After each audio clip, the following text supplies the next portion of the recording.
So, ano naman yung lasa niya? Okay, so yung lasa niya, wala siyang pait, wala siyang pakla. Para lang siyang tea, para siyang matcha. Yun, matabang siya kasi wala naman halo to. So, may mga iba nagtatanong kung matamis daw ba. Baka yung ibang brand matamis. Pero yung sa atin, wala po siyang tamis. Kaya, pwedeng-pwede po ito sa mga may diabetes. So, dun sa mga ayaw ng sweets, dahil 100% pure ito, wala pong hinalo na kahit ano. No fillers, no creamer, no preservatives, no sugar. 100% pure talaga siya. Pero syempre, merong mga ilang tao na hindi nila gusto yung lasa ng damo. Okay? Kasi meron na ako nakausap, sabi niya, ba't ganun? Ba't lasang damo? Sabi ko, magulat ka kung hindi yan lasang damo. Kasi damo talaga yan. Barley grass yan eh, sabi ko sa kanya. So, kung hindi ka sanay dun sa ganung klaseng lasa, kasi ganun po ako nung nag-start ako, hindi ko talaga siya, yung naamoy ko palang hindi ko siya gusto.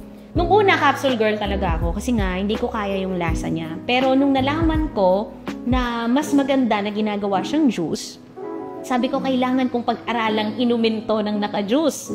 Kaya, yung ginawa ko dati, nilalagyan ko siya ng lemon or calamansi, tapos konting honey.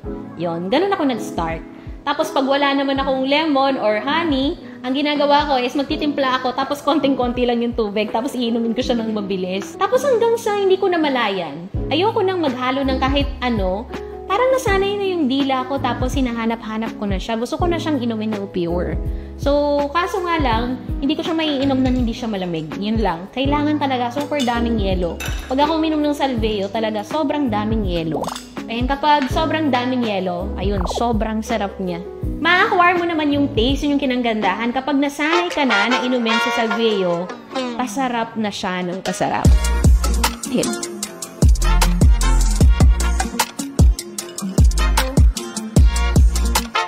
Ang sarap niya talaga pag malamig. So, ako, halos ito na rin yung tubig ko. Nagbabaon ako lagi ng tumbler. So, doon ko siya nilalagay. Pag nasa office ako or nasa labas ako, yun lang talaga yung iniinom ko. Kaya nga minsan kahit na hindi ako nakakain, basta nakasalveo lang ako, hindi ko na-feel na nangihina ako or nanginginig ako.